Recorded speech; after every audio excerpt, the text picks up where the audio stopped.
guys are going to get some one-on-one opportunities in this game. You're trying to, like, trying to stack the line on stop the running game. Y'all take advantage of that. I believe we can. I believe we can, but it's really going to come down to us to running our routes and being on the right timing so that we can get the ball there. You know, South Carolina plays primarily a one high safety scheme. When we play like that, you force people to throw the ball. You put your corners in one-on-one situations. So it's really a challenge to us receivers to work as much as we can this week to be on the right page with us. Do you think what y'all went through last year at receiver with guys having to step in, maybe some guys who didn't play a lot, starting to play a lot by the end of the year, does that help now because the situation's starting to look a little similar? Yeah, I think it does. I think it's created a culture around here of the guys realizing that you're never that far away from playing. Even if you're a freshman, you're only one play away from being in a game.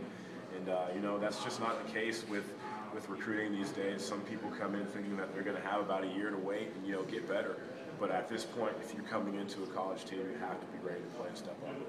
Is there anybody we haven't seen that you've been impressed with in practice?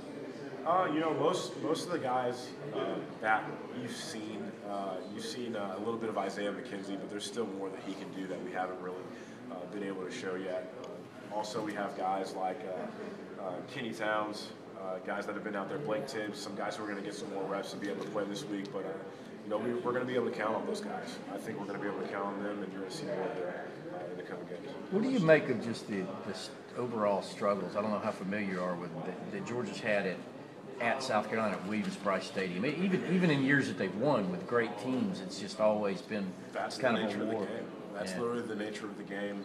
Regardless of what these teams look like going into it, they're going to fight and they're going to have a hard-fought game. And it's our challenge this week as an offense, even as a defense, but more so as an offense because scoring points in that stadium is difficult. It's a challenge to us as an offense to be able to execute. And it comes down to technique. Whenever you watch the game film from that stadium, there's so many mental errors that take place in that stadium, and we have to eliminate those things before there's all that crowd noise. South Carolina obviously lost some pretty special talent on defense, including the number one draft pick last year. How different is their defense the first 2 years this year? You know, that's really only one of the things that I see that's different is losing Clowney. You know, he's an extremely explosive guy. He can make tons of plays. He can run from sideline to sideline. Other than that, they have put different personnel in those situations who have ability, who can play. Some of them are younger, and so they're still learning. But when they get that down, they're going to be a dangerous defense as well. Did you notice a difference from their first game to the second? I did. I noticed that in the second game at halftime, by the time they got to halftime, they played with much more confidence. They played a lot faster. Their whole defense was swarming to the ball, and they caused turnovers. Do you think this is the first true hostile road test for Hudson, considering Georgia Tech? I know Georgia always has a lot of fans in Atlanta. Given that, how do you think he'll do? I think he'll do well. And I don't think it's his first true road test. Hudson's been in many road games. He's played with crowd noise, but I think it's going to be a different experience. I wouldn't put South Carolina into the same category as just any away game. So it will be a different experience for him, but he'll be playing with guys who have been there, and lost, and guys who know how to prepare for that situation. So I think he knows the gravity that this game holds, and I think he's prepared for that.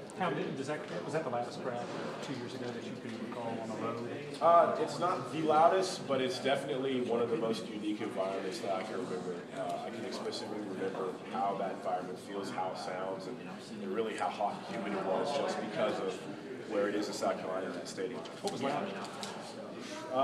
You know, I think my freshman year playing Tennessee was probably the loudest game I've been in. It might be partly because I was a freshman. It was like my second game on the field. But also it was extremely loud and I could feel the ground shake.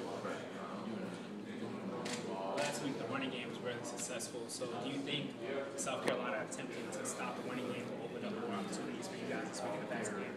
You know, that's just a basic factor. If you stack the box and bring safeties down, then you force the team to pass. And really, if you play a one high safety scheme, you have those guys in the box and you one-on-one coverage outside. So scheme-wise, yes, there are going to be those opportunities to throw the ball, but it's really going to come down to us executing and being on the right page. But also in that situation, you allow playmakers on defense to show their skills. So it's really going to come down to those one-on-one matchups. You worried